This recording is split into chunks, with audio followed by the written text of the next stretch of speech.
Welcome to inspire notebook. इस video में हम टॉप 30 जनरल साइंस के एमसीक्यूज जो 8th to 10th एनसीईआरटी के बायो सेक्शन से हमने कवर किए हुए हैं। ये जो जनरल साइंस के क्वेश्चंस हैं, junior office assistant, clerk, TET, C TET, police constable या एसएसजी, कोई भी एग्जाम जिसमें जनरल साइंस एक इम्पोर्टेंट सेक्शन रहता है, उस पॉइंट ऑफ व्यू से ये बायोलॉजी के टॉप 25 प्लस क्वेश्चंस बहुत इंपॉर्टेंट रहने वाले हैं। जो चैनल पे नए हैं वो इंस्पायर नोटबुक को प्लीज़ सब्सक्राइब करें। किसी क्वेश्चन में अगर आपको डाउट होगा, किसी क्वेश्चन में कोई आप अंडरस्टैंडिंग एक्सपेक्ट कर रहे होंगे, तो please do add a comment, like, share और कमेंट ज़रूर करें। तो चलिए स्टार्ट करते हैं। Which of the following animal is considered as vermin? मैं पहले आपको बता दूं वर्मिन क्या होते हैं। वर्मिन वो जानवर होते हैं जो एक स्पेसिफिक रीजन में फार्मर्स के लिए, फार्मर्स की क्रॉप्स के लिए हार्मफुल होते हैं, या ऐसे एनिमल जो डेडली डिजीज कैरी करते हैं, उनको वर्मिन एनिमल कहा जाता है। तो चार ऑप्शंस दी हुई हैं। एलिफेंट है, टाइगर है, वाइल्ड बोर है, लेपर्ड है। इसमें से वाइल्ड बोर को वर्मिन कंसीडर किया जाता है। वाइल्ड बोर का मतलब हुआ जंगली सुअर, जो आप ये स्क्रीन पे देख रहे हैं, ये वाइल्ड बोर है। इन एनिमल्स को डिक्लेयर कौन करता है? वर्मिन है ये। देखो, वाइल्ड लाइफ प्रोटेक्शन एक्ट 1972 के शेड्यूल 5 के अंडर कुछ ऐसे एनिमल्स की लिस्ट होती है जो वर्मिन डिक्लेयर किए जाते हैं। मतलब कोई भी स्टेट अथॉरिटी हो, वो अपने लेवल पे डिक्लेयर नहीं कर सकती है, बट कॉन्स्टिट्यूशन के जो भी प्रोविजंस होते हैं उसके अकॉर्डिंग इन एनिमल्स को डिक्लेयर करना पड़ता है। उसके बाद के जो क्या स्टेप्स रहते हैं वो हम डिस्कस नहीं करेंगे इस वीडियो में, बट एक चीज इज फॉर श्योर कि हमें एनिमल्स के प्रति बहुत ही सेंसिटिव रहना चाहिए। तो अगला क्वेश्चन डिस्कस करते हैं। Question number 2, what are the amphibian secreting toxin? जो ऑप्शन बी में ये टोड्स दिया हुआ है, ये ऐसे एम्फीबियंस हैं जो टॉक्सिक, मतलब मिल्की फ्लूइड टॉक्सिक सिक्रेशन करते हैं। ये एक्चुअली डिफेंड मैकेनिज्म टोड्स का, कि जब इनको डर लगता है या कोई इन पे अटैक करता है तो ये मिल्की फ्लूइड सिक्रेट करते हैं, ताकि दूसरा अगर इन पे एनिमल अटैक करे तो उस ओरल इरिटेशन हो, वो इनको छोड़ दे। मैं जैसे डॉग्स वगैरह भी अगर इन एनिमल्स को, इन टोड्स को लिक करते हैं तो उनको ओरल इरिटेशन, वॉमिटिंग्स वगैरह वगैरह होती है। ये जो टॉक्सिक केमिकल होता है इसे बफोटॉक्सिन कहते हैं। तो क्वेश्चन से सिंपल इतना ही है कि टोड्स इसका आंसर है, जो बफोटॉक्सिन रिलीज करते हैं, एक डिफेंड मैकेनिज्म। आप हैरान हो जाएंगे, ह्यूमन बीइंग भी एक हार्मोन को रिलीज करता है जब उसे डर लगता है। मतलब हार्मोन ऑफ डेंजर भी उसको कहते हैं। वो कमेंट में ऐड करो कि हार्मोन ऑफ डेंजर क्या है। जैसे सपोज करो किसी को खाई से डर लगता है, ज़्यादा जंप नहीं कर सकता, अगर पीछे से शेर पड़ जाए तो क्या है, वो जब हार्मोन रिलीज होगा तो उसको ताकत आ जाएगी, उसको हिम्मत आ जाएगी, and that guy will definitely jump high. चलो अगले क्वेश्चन की ओर बढ़ते हैं। Question 3, there is no life in moon because there is no, moon में बहुत थिन एटमोसफेयर है, इनफैक्ट लैक ऑफ एटमोसफेयर, ना ही वहाँ पे वाटर है।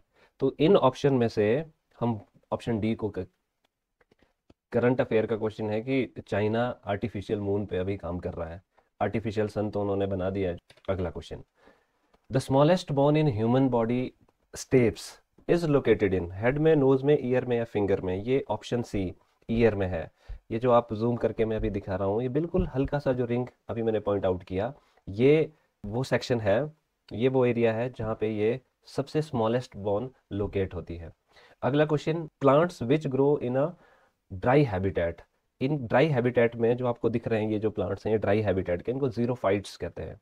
कुछ ड्राई हैबिटेट में होते हैं, कुछ मॉडरेट हैबिटेट में, ये सारे दिए हुए हैं। मेजोफाइट दिए हैं, हाइड्रोफाइट, हाइड्रा का मतलब वाटर होता है, जिनको मैक्सिमम टाइम वाटर में ही सर्वाइव करना होता है उनको हाइड्रोफाइट कहते हैं। जो एक मॉडरेट में उनको मेजोफाइट कहते हैं। ड्राई हैबिटेट वालों को जीरोफाइट्स कहते हैं, जैसे कैक्टस वगैरह, ये comes under the xerophyte category. अगले क्वेश्चन को देखते हैं। स्किन पिगमेंटेशन से रिलेटेड है ये क्वेश्चन। इनमें इन्होंने दिया है, एक्चुअली सेल्स के नाम दिए हैं इन्होंने, कि इनमें से कौन से सेल्स रेस्पॉन्सिबल है स्किन पिगमेंटेशन के लिए? ये है मेलेनोसाइट्स हैं। मेलेनोसाइट्स एक्चुअली पिगमेंट सेल्स हैं। ये एक इस तरह का केमिकल, इस तरह का पिगमेंट प्रोड्यूस करते हैं, उस केमिकल का नाम है मेलानिन। और ये जो मेलानिन है ये रिस्पॉन्सिबल होता है स्किन या हेयर या आई पिगमेंटेशन के लिए। मतलब ये जो मेलानिन केमिकल होता है, ये ओवर सिक्रेशन अगर इसकी हो जाए तो स्किन पिगमेंटेशन होती है, स्किन एक तरह से टैन होती है। नाउ क्वेश्चन कम्स, कि इसकी ओवर सिक्रेशन कैसे होती है। अगर आप यूवी में एक्सपोज करोगे, मतलब अल्ट्रावायलेट रेज में एक्सपोज करोगे, तो स्किन से ये इसकी ज़्यादा सिक्रेशन होती है। तो वो स्पॉट जहाँ पे इसकी ज़्यादा सिक्रेशन हो जाएगी तो वहाँ पे डार्क सर्कल्स, पिगमेंटेशन होती है स्किन पे। ज़्यादातर प्रेग्नेंट मदर्स में ये प्रॉब्लम पाई जाती हैं ड्यूरिंग प्रेगनेंसी या पोस्ट प्रेगनेंसी। तो ये जो केमिकल है ये ओवर सिक्रेशन होती है उस दौरान, और उनके फेस पे आप देखेंगे तो मेलाज्मा, जिनको झाइयाँ बोलते हैं, वो पाई जाती हैं।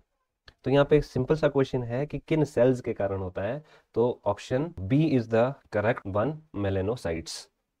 अगले क्वेश्चन की ओर बढ़ते हैं हम फिर। Right part of the human heart contains deoxygenated blood होता है राइट पार्ट में, लेफ्ट में ऑक्सीजनेटेड होता है। एक्चुअली जो राइट वेंट्रिकल होते हैं वो रिसीव करते हैं डीऑक्सीजनेटेड ब्लड राइट आर्ट्रियम से, फिर इसको पंप करते हैं लंग्स की ओर रीऑक्सीजनेशन के लिए।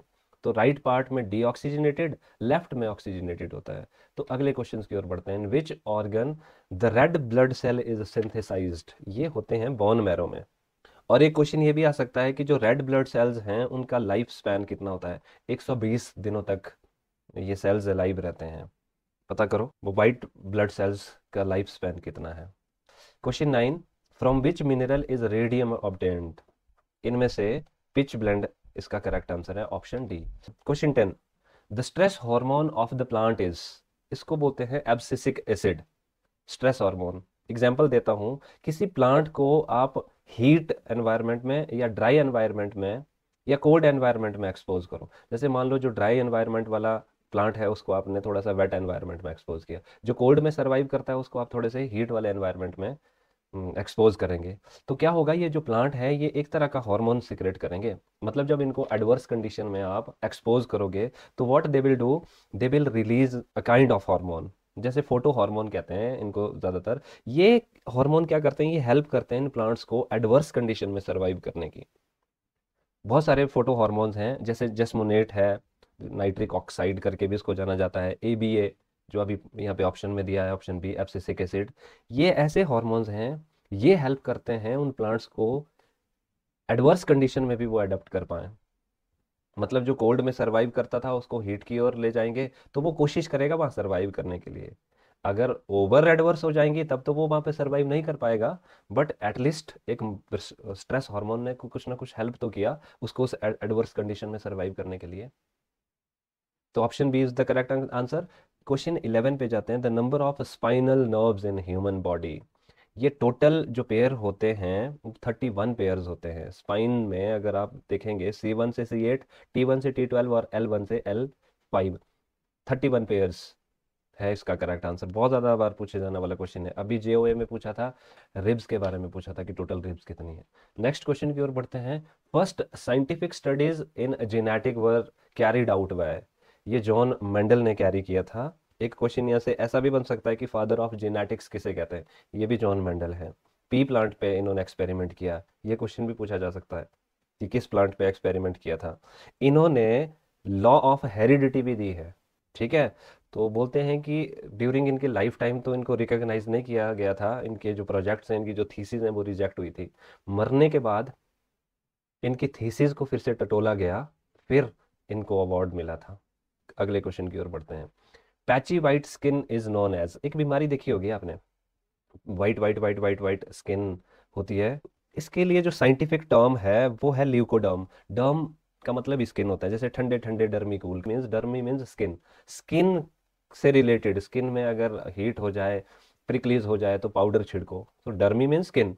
ल्यूकोडर्मा का मतलब हुआ जिनकी स्किन पैची पैची है। देखो जेंथोडर्म दिया है, मेलेनोडर्म दिया है, यूरोडर्म दिया है, ये भी डर्म से एसोसिएटेड है। जैसे जेंथोडर्म है ये येलो या ब्राउनिश येलो, ब्राउन स्किन वालों के लिए बोलते हैं, तो वैसे ही वाइट वालों के लिए ल्यूकोडर्मा है। तो अगले क्वेश्चन की ओर बढ़ते हैं। Which of the following is a protein malnutrition disease, marasmus. तो ये प्रोटीन माल न्यूट्रिशन डिजीज है, प्रोटीन की कमी से, सीवियर प्रोटीन की कमी से जो बीमारी होती है उसे हम कहते हैं मैरेस्मस।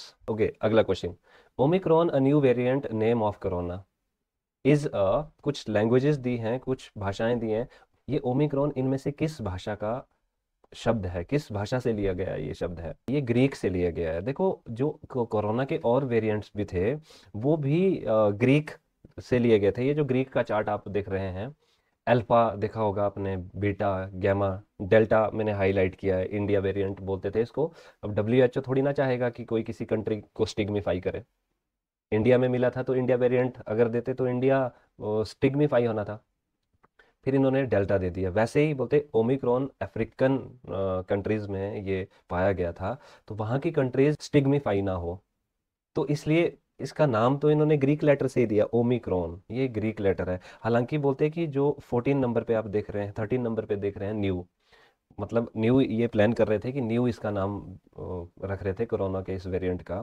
फिर लगा कि लोगों में दहशत फैल जाएगी, डर फैल जाएगा कि कोई नई बीमारी आ गई, कोई नया नया ही कोरोना आ गया, तो इन्होंने कैंसिल किया। फिर इन्होंने शी प्लान किया, 14 नंबर पे आप देख रहे होंगे शी।